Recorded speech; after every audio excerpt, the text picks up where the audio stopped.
하나님을 믿는 사람들에게 하나님께서 필요로 하실 때 우리 사람들이 이해할 수 없는 기적 같은 일들을 일으켜 주십니다. 우리의 삶의 기적이라고 하는 것은 성경에만 기록된 게 아니라 현실적 삶에도 분명히 나타나고 있습니다. 오늘 말씀을 보니까 본래 임신하지 못함으로 출산하지 못하였으니 그랬어요. 본래 임신하지 못했다. 불임증의 여인이었습니다. 무슨 사고가 나서가 아니고 본래 임신을 못했어요. 그런데 이러한 여인에게 출산이라는 기적이 일어납니다. 이 아이에게 삼손이라는 아이가 태어났고 이 아이가 성장해서 이스라엘을 블레셋으로부터 구원하는 놀라운 역사를 일으킵니다. 기적이 일어났습니다. 어떻게 이런 기적이 일어나게 되는 걸까? 이렇게 일어나는 기적은 지금 우리에게 어떤 의미가 있는가? 어떻게 하면 우리도 이런 기적을 체험하면서 살 수가 있을까? 오늘 말씀을 통해서 하나님께서 우리 각자에게 주시는 음성이 들려지고 그 음성이 들려지시거들랑 하나님의 음성으로 받으시고 아멘으로 화답을 하시고 기적을 체험할 수 있기를 주의 이름으로 축복합니다. 먼저 이 말씀을 통해서 우리에게 주시는 것은 모든 기적은 하나님의 은혜로 이루어진다 하는 겁니다. 내가 바라기 때문에 되는 거 아니고 내가 간절하게 원하기 때문에 되는 게 아니고 내가 당위성을 주장해서 하나님을 설득하기 때문에 되는 것이 아니라 모든 기적은 하나님의 은혜로 이루어진다 하는 겁니다.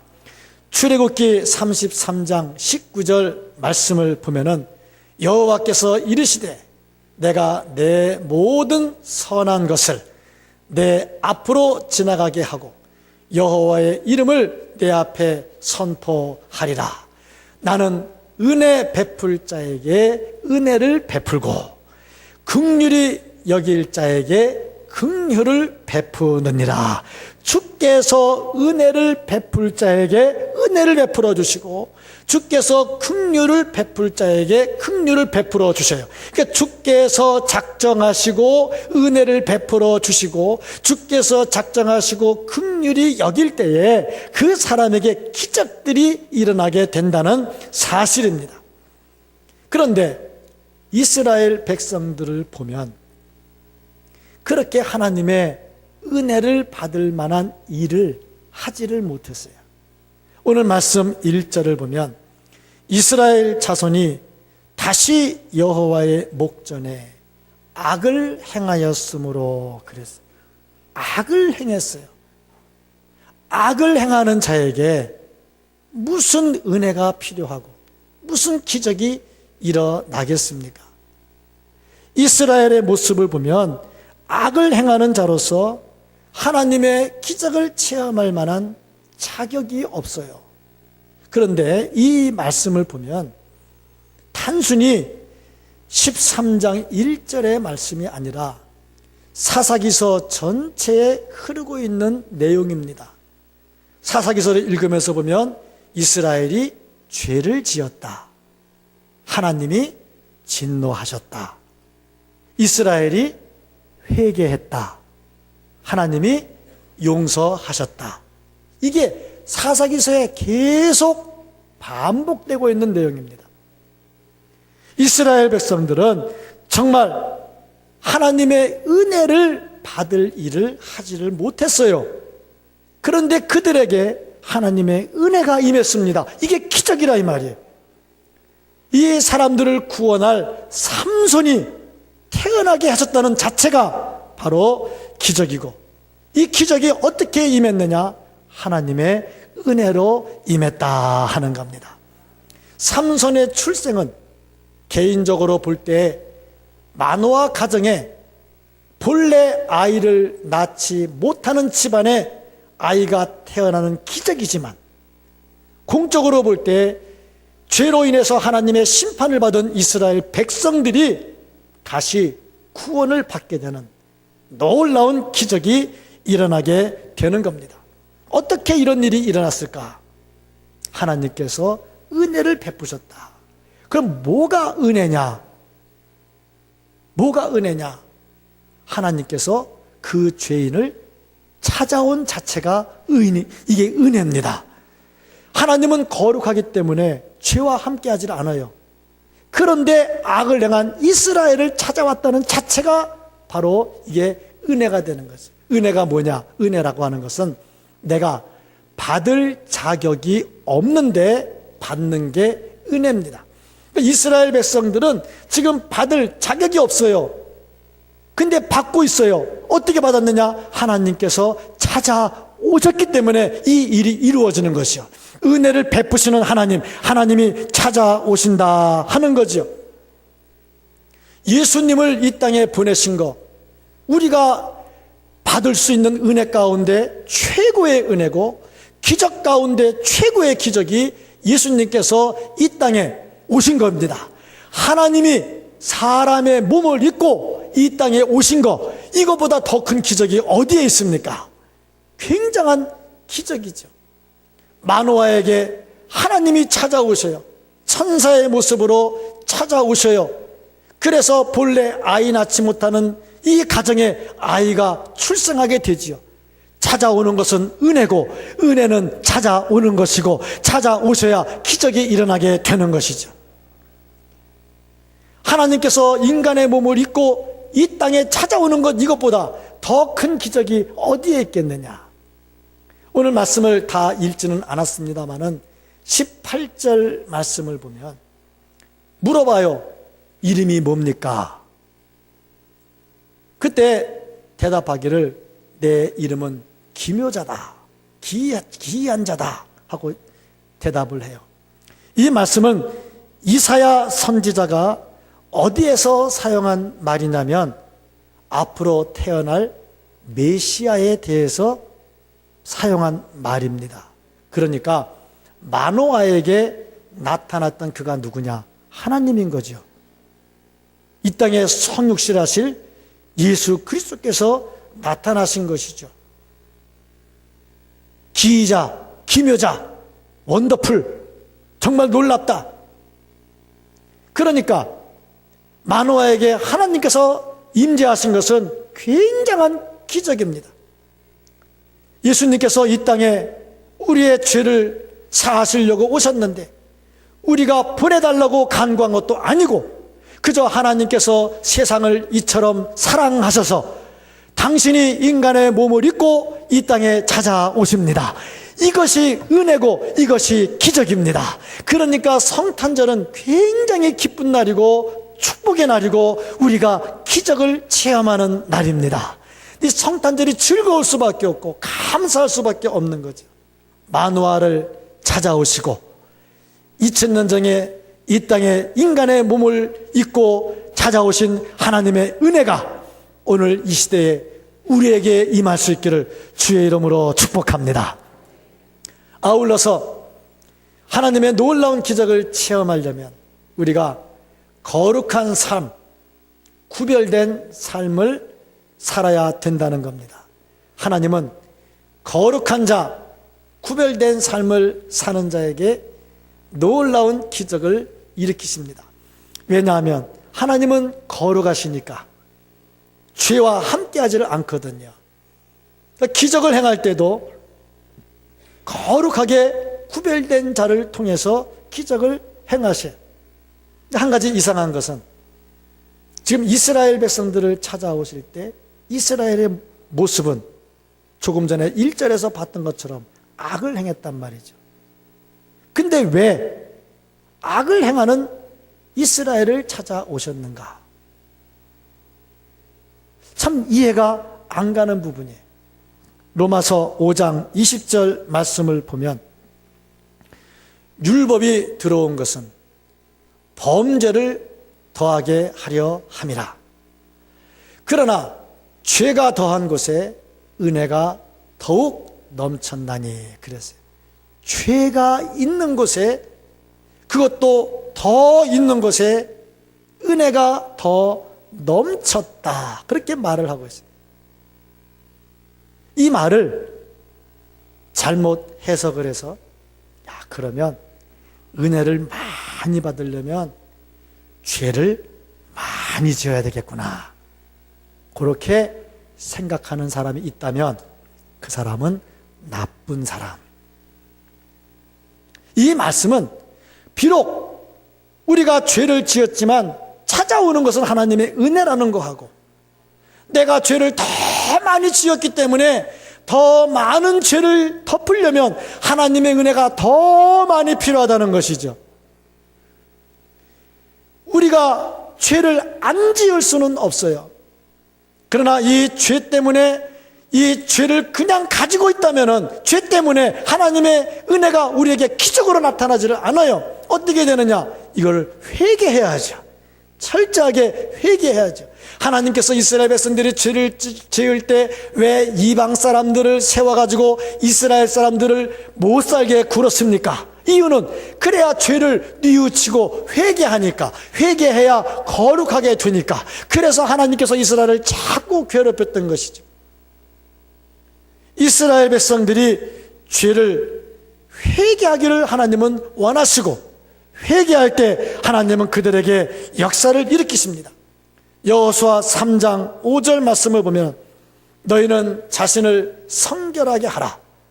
여호와께서 내일 너희 가운데에 기이한 일들을 행하시리라. 성결하게 하면 여호와께서 너희 가운데 놀라운 일, 우리가 생각하지 않았던 놀라운 일들을 행하실 것이라고 말씀을 하고 있습니다. 성결할 때 하나님의 기적이 일어나게 된다 하는 거예요. 오늘 본문 말씀을 주실 때도 내가 아들을 낳을 것이다 하면서 분부하신 것이 뭐냐면, 구별되게 살아라, 거룩하게 살아라 하는 거예요. 그러면서 주신 말씀이 세 가지입니다. 첫 번째 말씀이 뭐냐? 포도주와 독주를 마시지 마라. 두 번째 말씀이 뭐냐? 부정한 것을 먹지 마라. 세 번째 주신 말씀이 뭐냐? 머리에 삭도를 대지 말라. 하나님께서 이 세 가지를 말씀하시는 것은 무슨 이유가 있냐면, 구별된 삶을 살아라 하는 거죠. 그러면 왜 이 세 가지를 말씀을 했느냐? 그 이유는 블레셋 사람들이 살고 있는 그 문화와 똑같이 어울려 살면 하나님의 거룩한 백성으로 살 수 없기 때문에 그들과 분리시키려고 하는 거예요. 그러면 블레셋 사람은 어떤 사람들이었느냐? 지금은 팔레스타인이라고 하는 이름으로 잘 알려졌어요. 이 당시의 블레셋은 철기 문화를 가지고 있었습니다. 강력한 민족입니다. 그리고 그 당시에 주변을 선도하는 문화를 가지고 있었어요. 문화가 앞서간다는 것은 경제적, 정치적으로 막강하다는 겁니다. 이게 블레셋의 문화였어요. 블레셋의 문화가 무슨 문화냐? 술 문화입니다. 술. 지금도 블레셋 지역의 유물들을 발굴해내는데 나오는 게 뭐냐? 술 주전자, 술병, 술잔, 이런 것들만 나와요. 그만큼 술 문화가 발달이 되어 있었어요.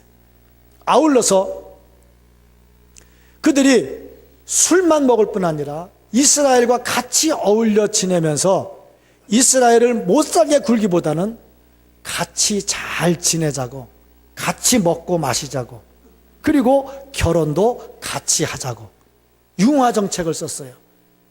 사자보다 무서운 게 여우라고 그러잖아요. 사자같이 무섭게 공격을 해오면 긴장해가지고 싸우는데 여우같이 살살 하면 하다가 넘어간다 그러잖아요. 여우가 더 무섭다 그러잖아요. 그러니까 블레셋이 이스라엘을 공격할 때 사자같이 공격한 게 아니라 술 문화를 가지고 차근차근 야금야금 정리해 들어오는 거예요. 이 술 문화라고 하는 것은 사람을 금방 무너뜨려 버립니다. 이 술 문화 때문에 이스라엘 백성들이 자기도 모르게 거기에 젖어 들어가게 되어 있다는 거예요. 같이 묻어 살다 보면요, 그 다음에 판단력이 흐려집니다. 성경은 뭐라고 말하냐? 술 취하지 말라고 그러잖아요. 이유가 뭡니까? 술 취하면요, 성령 취하는 생활을 못해요. 성령 충만한 생활을 못해요. 결국에 성령 충만하지 않으면 하나님의 뜻을 따라가지를 못해요. 하나님의 뜻을 따라가지 못하면요, 결국에 하나님과 등져버리잖아요. 결국에는 술 취하면 하나님을 멀리 떠나게 만들어버려요. 그래서 하나님께서 삼손을 낳게 하면서 하는 말이 뭐냐면, 먹지 마라. 포도주, 독주 먹지 마라. 심지어 어디까지 먹지 말라고 했냐면 건포도도 먹지 말라고 그래요. 나시린의 규약을 보면요, 건포도도 못 먹어요. 왜? 포도로 술 만드니까. 만드는 재료부터 아예 먹지 말라, 이게. 확실하게 구별을 하고 있습니다. 왜냐하면 거룩해야 하나님의 놀라운 기적을 체험할 수 있기 때문입니다. 아울러서 음식도 그래요. 부정한 것을 먹지 말라 그랬어요. 뭐가 부정합니까? 짐승이 발이 쪽이 갈라지고 되새김질하는 것은 정한 것이고, 그 두 개가 아닌 것은 부정한 거예요. 물고기가 지느러미가 있고 비늘이 있으면 정결하지만 그 두 개가 없으면 부정해요. 곤충이 날개도 있고 파딱파딱 뛰는 것은 정결하지만 기어다니는 건 또 부정해요. 며칠 전 뉴스에 보니까 미국 같은데 이게 빵에다가 뭐 이렇게 넣어가지고 주는 게 그 햄버거라고 그래, 뭐라 그래, 주는데 보니까 귀뚜라미를 막 잡아서 얹어가지고 그렇게 주는데 그렇게 잘 팔린대요, 귀뚜라미가. 근데 성경에 보면요, 귀뚜라미는 정결한 거라 먹어도 돼요. 왜냐하면 날개가 있고 파딱파딱 뛰잖아요. 정결한. 참 몸에 좋다면 뭔들 안 나만 하겠어요. 예, 몸에 좋다면 뭔들 안 나만 하겠어요. 근데 성경에서 음식을 구별해라. 왜 그러느냐? 음식을 구별하는 것은 문화를 구별해요. 다니엘 보세요. 잡혀가가지고 왕이 주는 거 안 먹었잖아요. 문화예요. 음식은 문화입니다. 그러니까 우리나라 애들에게 김치찌개 먹이고 빈대떡 먹이고 그래야 애들이 한국적 문화를 가지고 사는데, 전부 다 피자 먹이고 핫도그 먹이고 콜라 먹이고 그러니까 빈대떡 안 먹고 김치찌개 안 먹으니까 이제 한국적 사고가 없이 세계적 사고, 물론 세계적 사고가 크긴 크다마는 그래도 한국적 사고는 완전히 사라져버리죠. 문화라고 하는 게 그렇게 무서운 겁니다. 이 문화에 접어들지 말라 이거야. 세 번째로 말하는 게 뭐냐면 머리에 삭들을 대지 말라. 이것은 철저하게 구별돼서 헌신된 모습을 가지고 살아라 이 말입니다. 완전히 구별되라 이 말이야. 프란시스 셰퍼라고 하는 분이 복음을 위해서, 신학을 위해서 헌신을 많이 했던 사람입니다. 이 사람이 노년에 암에 걸려서 돌아가시게 됐어요. 돌아가시기 전에 내가 해야 될 일을 좀 해야 되겠다 해서 선택한 것이 뭐냐면 유명한 대학교 그리고 유명한 교회를 방문하면서 강연을 하는 거예요. 생명 다할 때까지 내가 가진 최고의 지식으로 강연을 해야 되겠다. 그런데 강연의 내용이 전부 같은 것들입니다. 그게 뭐냐면 지금 이 시대의 문제가 뭐냐? 행복은 추구하는데 거룩은 추구하지 않는다. 이게 강연의 주된 내용이에요. 우리가 기적을 체험하기를 원하고 행복을 누리기를 원한다면 우리의 삶은 정결해야 되고 구별되어야 합니다. 그래서 삼손을 들어서 이스라엘을 구원하기 위해서, 그를 세우기 위해서 하나님께서 말씀하신 것이 무엇이냐? 내가 너를 통해서 기적을 행할 텐데 너는 반드시 구별된 생활을 해라. 그런데 삼손 너뿐 아니고 너를 키우는 네 아버지 엄마부터 먼저 구별이 되고 철저하게 구별이 되고 거룩한 삶을 살아라. 그리고 보통 나시린 규례에 의하면 일정 기간만 하고 끝나면 돼요. 근데 삼손은 끝까지 하지 말라고, 구별되라고 말했어요. 이유가 뭐냐? 하나님은 너무 잘하시는 거야. 삼손이 막판에 술 먹고 여자 무릎 꿇고 분명히 알았거든. 죽을 때까지 하라 이 말이에요. 죽을 때까지. 구별되는 자에게 하나님의 기적의 역사가 일어납니다. 아울러서 기도하는 자들에게 기적의 체험이 나타나게 되는 겁니다. 8절을 보면 마노아가 여호와께 기도하여 이르되 주여 구하옵나니. 그러면서 구하는 내용이 뭐냐? 그럼 이 아이를 어떻게 키워야 됩니까? 아직 임신도 안 했습니다. 근데 이런 기도를 해요. 뭡니까? 확신이고 믿음입니다. 기도는 확신을 가지고 해야 되고 믿음을 가지고 해야 되고, 기도하면 확신해야 되고 믿어야 되고, 이런 사람들을 통해서 하나님은 놀라운 기적을 이루어 주십니다. 그런데 왜 우리가 기적을 체험하지 못하느냐? 야고보 4장 2절 말씀을 보니까 너희가 얻지 못하면 구하지 아니하며. 기도하지 않으니까 기적 체험이 없어요.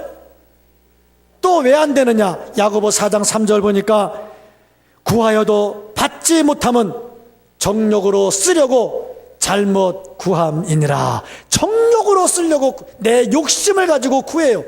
기도는 내 욕심을 가지고 하나님을 설득하는 것이 아니라 하나님의 뜻이 무엇인가를 찾아가는 게, 그게 기도고 그게 바른 기도입니다. 예수님께서 주기도문에서 가르쳐 주신 것처럼 하나님의 뜻이 이 땅에 이루어지도록 하는 거, 그거를 만들어가는데 내가 사용되도록 하는 게 기도입니다. 그런 기도가 응답이 되고 그런 기도를 통해서 기적의 역사가 일어나게 되는 겁니다. 하나님은 우리의 기도 때문에 일하지는 않으셔요. 그러나 우리의 기도를 통해서 일하십니다. 그래서 우리는 반드시 기도해야 되는 겁니다. 하나님께서 은혜를 베푸시고 그 은혜를 받은 자가 거룩하게 구별되고 확신을 갖고 주님 앞에 매달려 기도할 때 우리에게 기적이라는 것, 우리에게 체험이라는 놀라운 역사가 일어나게 됩니다. 믿고 기도하시고 체험하시고 간증하시고 하나님의 영광을 올릴 수 있는 우리 모두가 될 수 있기를 예수님의 이름으로 간절히 축복합니다. 아멘. 기도하겠습니다.